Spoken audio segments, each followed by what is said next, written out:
Well, the Lord informed me this week, in fact, yesterday, something very alarming, and that was that this is the last night of our marriage series. I was already coming to a conclusion, but He just made it very clear that this was the last night, and so we're going to be rounding out this study tonight. Before I get started in that, I want to share the miracle with you, and after Gina's story, I almost don't want to tell it, because it's kind of a joke. I was ice fishing Friday, and I caught a fish without any hook in his mouth. Now, it originally had a hook in his mouth. I'm not going to go into great detail, but I was fishing with Tom, and my fish got around his line, and it came up in my ice hole, and he went to set the hook, and it ripped the jig out of my fish's mouth, and my fish just started swimming because he thought he was free, and he flopped right up on the ice with no hook in his mouth. That's what you could witness if you go ice fishing with me. I'm just saying. I can't even claim that I caught it, It didn't even have a hook in its mouth. But anyway, so we're going to be concluding this whole thing. And, we've had, I don't know about you, but oftentimes when I step into moments like this, discussions like this, topics on very sensitive subjects, oftentimes it's when we press into these hard issues that we actually start experiencing some hard times in our marriages when we start to press into marriage. I don't know if you've experienced that. When we were in marriage ministry with Family Life, I remember them saying at the conferences on Friday night, just plan on having one really good fight this weekend. Because no matter how good your marriage is, you're going to come to a point to where there's something that you haven't dealt with. There's something that's just kind of been swept under the rug. And I hope that even through all of the ups and downs of what you may have been experiencing through this series, that you have found some hope. You've found some things that will help you and understand God's purpose and plan for your marriage, that it goes outside of reproduction and pleasure and happiness even that is fleeting. As we come here tonight, we've covered all kinds of topics. But when it comes down to it, we still have to go home every single week, every single day, and every single night and live this out. And live out this calling on our lives to move toward oneness, all these things that we've talked about, that if we're not moving toward oneness, we're moving toward isolation, and that God's purpose for our marriage is that we would tell the truth about Him, because our marriage is a picture between Christ and His church. It's a picture of that, and it's either going to tell the truth about it or it's going to tell a falsehood. And so even as we're rounding this series out, you may be even scratching your head going, oh, this is great, Peter, but still kind of stumped. And my question for you tonight is, who is your coach? That may seem like it's coming out of left field. When you play any kind of sports, that coach is the one that you look to for direction. That coach is the one that you turn to when you're hitting hard times or you're getting beat down on the field and you just don't know what to do, and he says, here's what to do, pat you on the rear end and get you back in the game. Who's your coach? Who are you looking to help encourage you? I would hope at some level you might come to me, Joanna, Alex, Rachel, somebody that you trust and know in the church to help you. But ultimately, who do we answer to? We answer to the Lord. I used to work with a gentleman at Family Life, and he had played professional football in the NFL, and he'd played for several teams. But he had this analogy, and I want to use that analogy to kind of paint the picture for us tonight as we round this out. See, he was a quarterback. In fact, he got to play backup quarterback for Joe Montana on the 49ers, which I thought was pretty cool. But he said when they went into, spring training, they took the quarterbacks and they took them over into this room over here to train them on what they expected of them. And basically, what they expected of that quarterback was you were expected to, as a quarterback, to put that ball within a 1 foot by 1 foot spot on your receiver's chest or just in front of him to where he can catch it. That was your job. That quarterback's job was to put it exactly where that wide receiver needed it. And you worked every day to be able to have the precision to put that ball where it needed to be. Now, the other part of the story is that the wide receivers are over in another room. And the wide receivers are being told a little bit different story. Because what happens in the heat of the moment in a game? Sometimes you're flustered and you're dropping back and you got guys that are bigger than you coming at you and you can panic. And you might not be able to put the ball exactly where it needs to go. So you just lob it. The wide receiver school, guess what they taught them? I don't care where it's thrown to. I don't care what he's done, right or wrong. You catch it. And that's what they were taught. So one's being taught, you've got to hit this spot. The other one's being taught, wherever it is, wherever it goes, you catch it. And this guy would use that analogy when he talked about marriage. And so as we kind of finish this out and we go out into our lives to start living this out day by day, think about that analogy. Sometimes you're going to feel like the quarterback, and sometimes you're going to be in the position of the wide receiver. Because sometimes I'm delivering something to Joanna, and other times I'm trying to receive something from her. The whole intention here, guys, is to say whenever you're delivering, try and do it in the exact way that you need to. Because when we falter in that area, it makes it harder to receive, right? But if we're the ones that are receiving, it doesn't matter how it's thrown. It doesn't matter how it's said. It doesn't matter the tone. It might not even matter the words that come out of the mouth. What they're trying to express to you, your spouse, or any other relationship for that matter, what they're trying to express to you is, I have something wrong. You might have hurt me. And even though I'm lashing out at you right now, I need you to just hear me. I need you to receive what I'm saying. I need you to try and catch whatever I'm throwing at you. There's two examples in Scripture. One for a godly woman that just has always stood out through the test of time. It's been used even to start ministries that are named after the chapter in Proverbs, the Proverbs 31 woman. And as I was reflecting on Proverbs 31 to kind of talk about what the almost perfect godly woman would be, because that's really what that chapter is looked to get that example of. There's also hidden in that chapter, if we look at that's the character of the woman, what does the character of the man have to be to allow her to be that godly? And as I thought about from a man's perspective, what is a list of really characteristics that a man needs in his life to be the man that he needs to be the man that his wife needs him to be? And my mind went to Ephesians 5. Quite frankly, in Ephesians 5, there's just a couple of verses for women, and the main theme is submit. And what I'm going to read in Proverbs 31, I believe, is the example of a woman who is submitting and working with, hand in hand with a husband that has treated her well and is married to her and treats her in a way that glorifies God. So men, if we were going to handpick and have described to us the perfect woman, it might go something like this. Look in Proverbs 31, verse 10. And this is a long passage, and we got to understand that at the same time this is the passage, there's a lot of cultural things. I'm not necessarily going to suggest you go buy beads and make things and sell them in the open market, although there's a lot of us here that do stuff like that.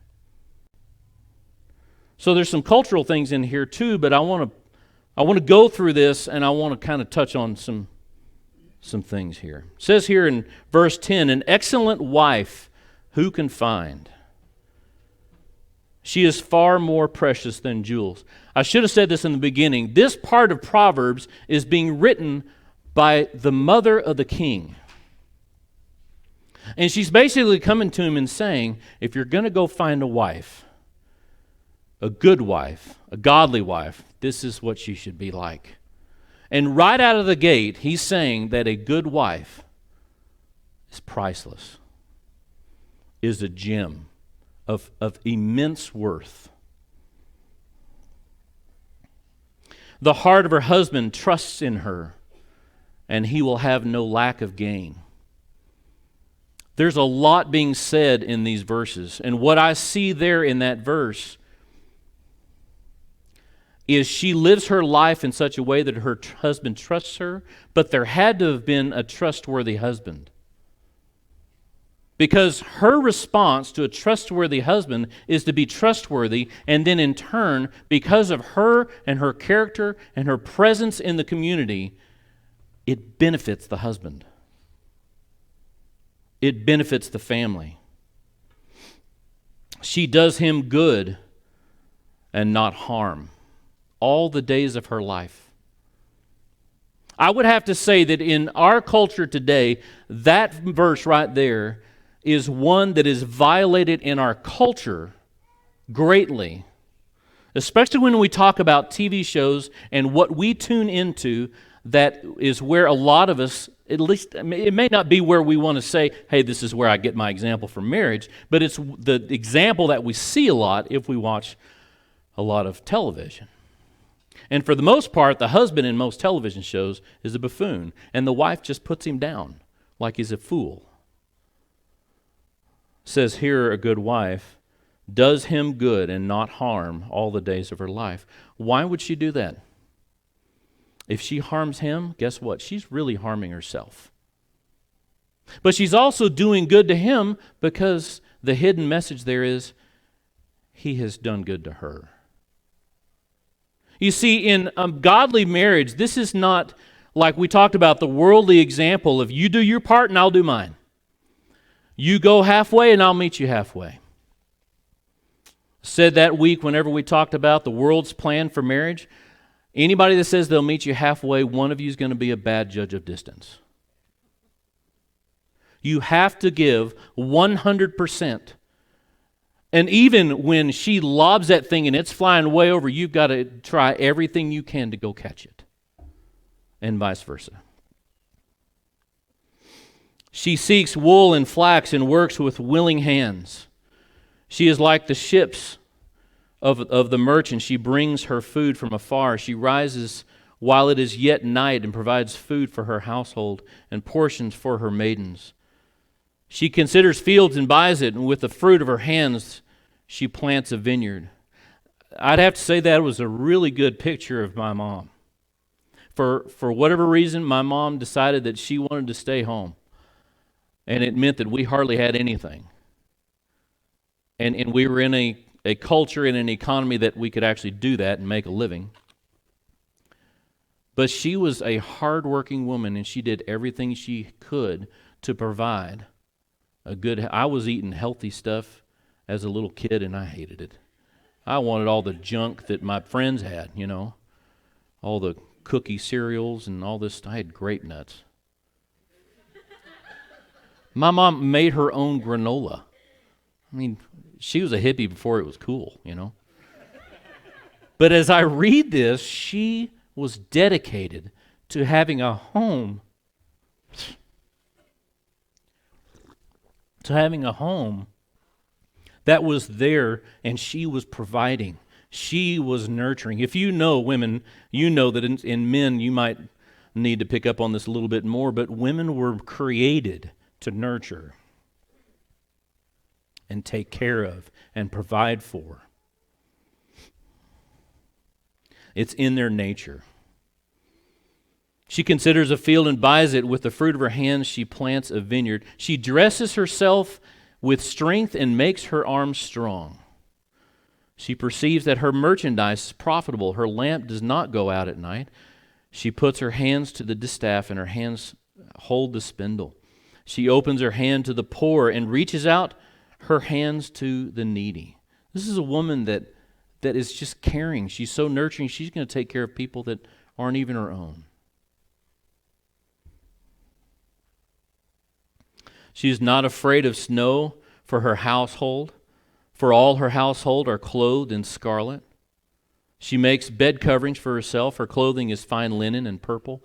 Guys, what that is describing there, of course, this is a woman that the king is thinking of, or being described as would be a good wife for a king.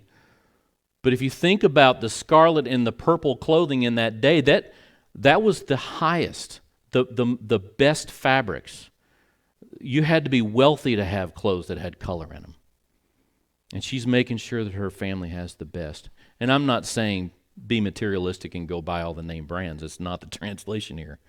It's saying a godly woman makes sure that her family has what she needs, what they need. Her husband is known in the gates. This is an important one. And this really speaks to the value of a godly woman. Is her husband is known in the gates when he sits among the elders of the land.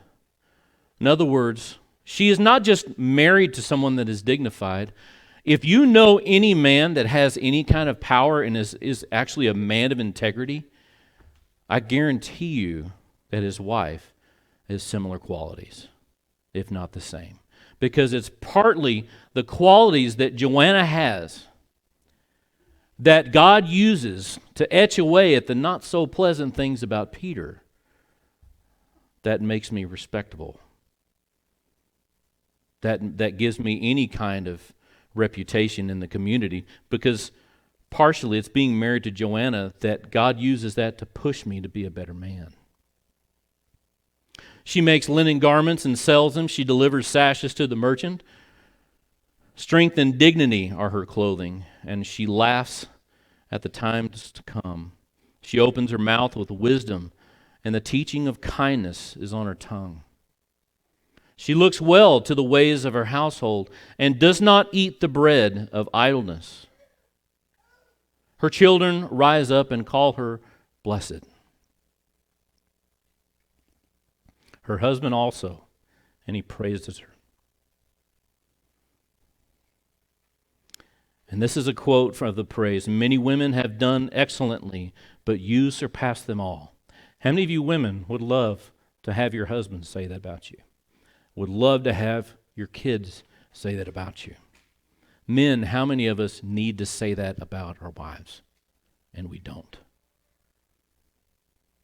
This is not supposed to be a guilt trip, guys. This is honestly being able to reflect on what we've done up to this point, because oftentimes I can take Joanna for granted. I can just assume she's always going to do what she's going to do. She's going to do the laundry. She's going to cook for us. She's going to wash all my coffee mugs that I leave in the sink with nasty coffee growing in it. She does that faithfully. But am I going to see her, and not just the value of doing those things for me, but actually realize how she does it, and she doesn't complain about it, and she's a blessing to me? Am I going to recognize her for the blessing that she is? Will your children recognize her for the blessing that she is? And a lot of that lies on our shoulders. The more we praise our wives, the more our kids will not take them for granted either and want to praise them. Charm is deceitful and beauty is vain, but a woman who fears the Lord is to be praised. Give her the fruit of her hands and let her works praise her in the gates. Ultimately, that second to the last line there is at the core of why that woman has all those qualities. I'd love to say that it's because her husband loved her so much. But ultimately, the woman that is being described here is a woman that fears the Lord. So it goes back to my question. Who's your coach? Who do you stand in awe of? Do you stand in awe of yourself and call your own shots and just kind of do what you want to do? Jesus may be this person over here that you believe and you trust him for salvation, but do you allow him to infiltrate every part of your life and guide you in everything you do? Man or woman? That's a statement for both. I don't want anybody to hear me reading this and use it as a tool to point at your spouse and go, see, you're not this person. You need to step it up. That should never happen. I don't want anybody coming to me and saying, my husband used this against me. That is not my intent. My hope in pointing this out is this is a picture of who all of us could be, especially, and we'll just use this for women for a second, because it's addressing women. This is who you could be if you're not already. But there's a second part to it. This description, honestly, makes me think of a woman who is a wide receiver, and she catches whatever's thrown at her. Because as the men, God says in Ephesians 5 that man is the head of the woman. That doesn't mean that we're to be dictators. That doesn't mean that we boss them around. That doesn't mean that we use that as a way to manipulate and bully. It means, guys, it is our responsibility to lead our families and to love our wives. And so when I looked at this is possible, one, because she fears the Lord, but two, I guarantee you, she had a man in her life that loved her like Christ loved her. And so I want to look over at Ephesians 5, and I want to go through this. We touched on this a few weeks back, but quite honestly, if we're talking about a quarterback that is kind of the captain of the team, he's the one kind of running everything, he's calling the plays, he's telling who's going to go where and who I'm going to hand the ball off to or who I'm going to throw it to, right? So in your marriage, you're the quarterback. And you're throwing balls out there. You're handing them off. And you can either do a good job of that, put it right in that 1 foot by 1 foot circle, or you can just be chunking stuff out there and then blaming her because she's not catching it. Ephesians 5, I'm only going to be covering the passage to the man. There's a verse at the very end that addresses them both, but I want to focus on this because it seemed like to me Proverbs 31 lines out, this is somebody that'll catch whatever you throw at them.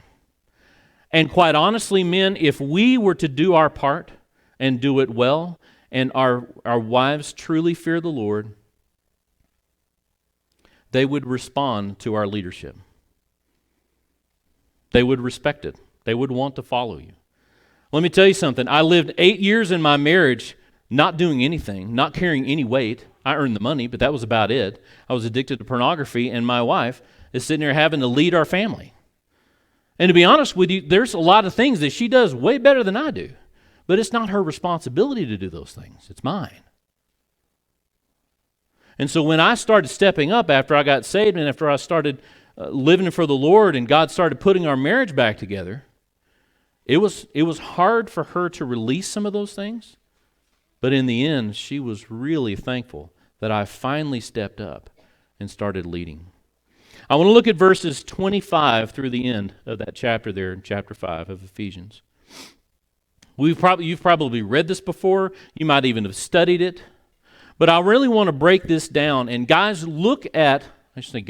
men, look at what God has called us to do. It says here, husbands, love your wives as Christ has loved the church and gave himself up for her.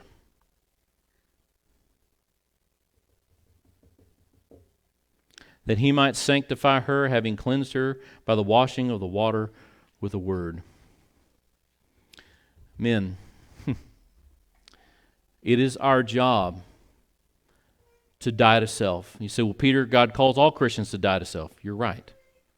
But what he's talking about here is that in our marriage relationship, it is so easy for me to wake up in the morning and just be concerned about me and what my needs are and what my wants are.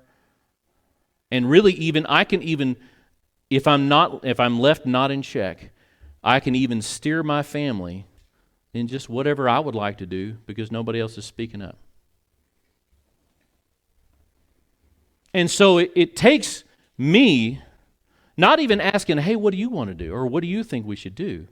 But being humble enough to put my own selfish desires back and go, God, help me lead my family.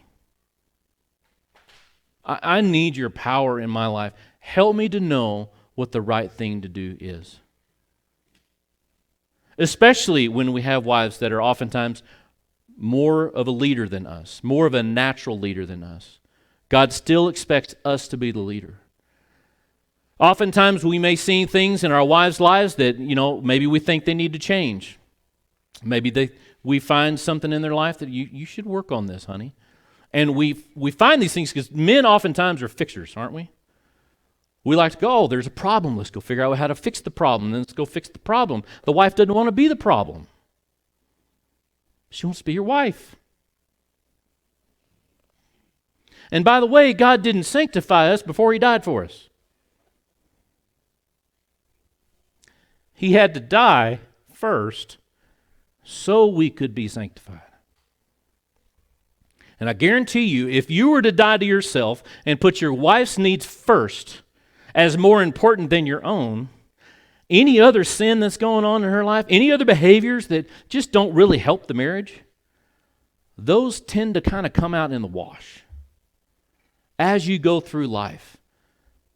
Because as you demonstrate Christ's love to her, her heart softens, first to the Lord and then to you. And she's going to be more willing to work with you in that whole submit thing. She's going to be more apt to. Let's keep reading. Here's your job description, guys. Die to self. Sanctify your bride through the washing of the water with the word, so that He might present the church to Himself in splendor, without spot or wrinkle or any such thing, and she might be holy and without blemish. Here's the deal. If you and I are believers in Jesus Christ, we will not stand before the judgment seat of God and atone for our sin. Our sin's been covered. But what we will have to account for is what we did with what we had. And that is the sobering thing about being the man, about being the head. Sometimes we want to be the head just because we want to be the head. But God says, okay, you're the head. So how's your wife doing?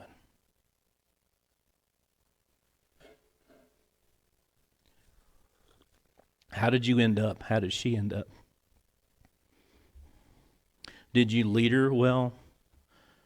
Did you sanctify her through the washing of the water with the word? Did you lead her spiritually to the point to where God could even more easily transform her life and work in her and grow in her and mature her?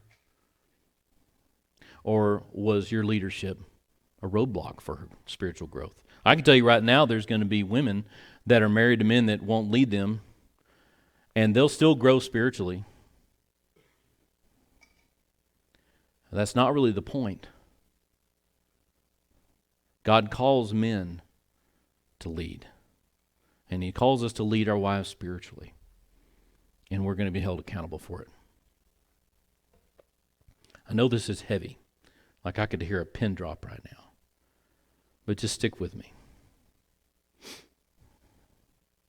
In verse 28, it says, in the same way, husbands should love their wives as their own bodies. I don't know about you. I don't necessarily love my body, but I make sure I have food. You can tell. I make sure I have my morning coffee every day. I make sure that I'm taken care of. He who loves his wife loves himself. For no one ever hated his own flesh, but nourishes and cherishes it, just as Christ does the church. There's two words there, men, that I really think we should latch on to. Nourish. What does it mean to nourish something? You find a sick animal and you can kind of, bottle feed a little baby deer. My uncle found a fawn one time and bottle fed it and painted its antlers orange, and that way eventually it had antlers. That he nurtured it. He made sure it had the food and the water that it needed. And I guess the orange made sure that it didn't get shot. But he nourished it. The picture here that I want you to get from this word nourish, though, is to build up. That's what the Greek word there means, is to build up, to make stronger, to mature. It kind of goes back to the leading spiritually part. To nurture your relationship with your wife to the point to where her relationship with God and with you is stronger. It's more mature. This word cherish, it kind of sounds like this kind of mushy, touchy-feely word, right?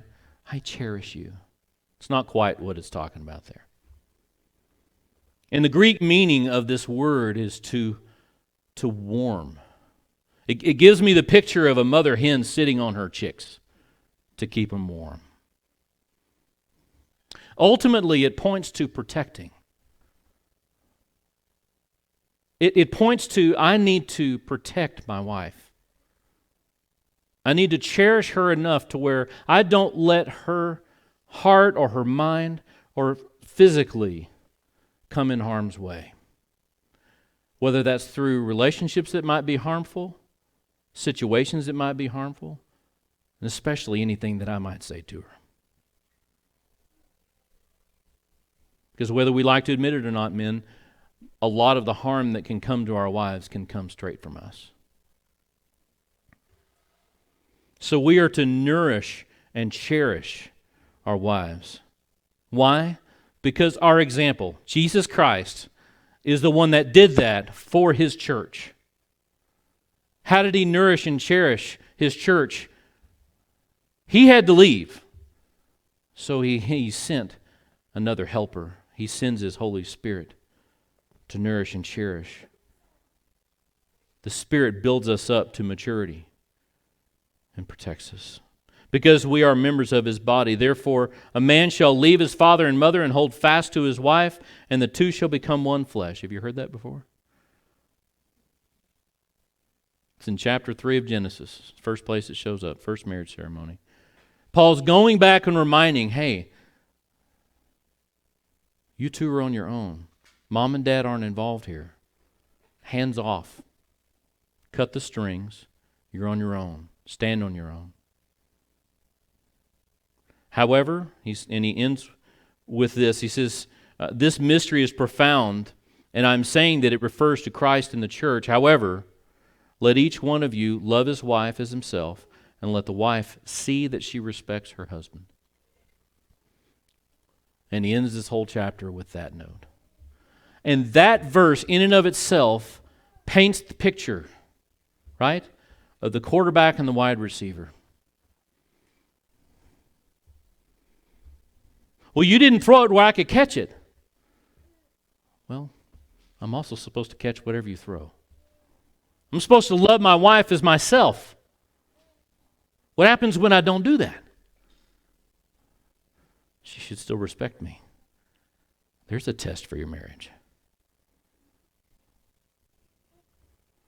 What are you going to do? When you leave here tonight and next week we don't talk about marriage, and maybe you don't have any marriage books sitting on your shelf that you can go to and reference. We've got plenty up there. We brought our whole family life library. What are you going to do? When that ball is thrown at you and it doesn't look like a pigskin, it looks like a porcupine. Are you going to reach out there and grab it? I know that reference, maybe some of you weren't here for that one. Are you going to receive? Are you going to catch it? Are you going to take whatever is thrown at you with grace? That's really what's being pointed at here, is with grace. Joanna comes at me and she's snarling and not in a good mood, and I know it's shocking, but it has happened a time or two. Less than when I do that to her. But how am I going to receive her? Am I just going to go, you know what? I'm not dealing with this right now, and walk off? Am I going to yell back at her? Am I going to bite back at her? Or am I going to go, I have no idea what's going on in her life today. It must have really stunk for her to be in this kind of a mood. I'm just going to hug her.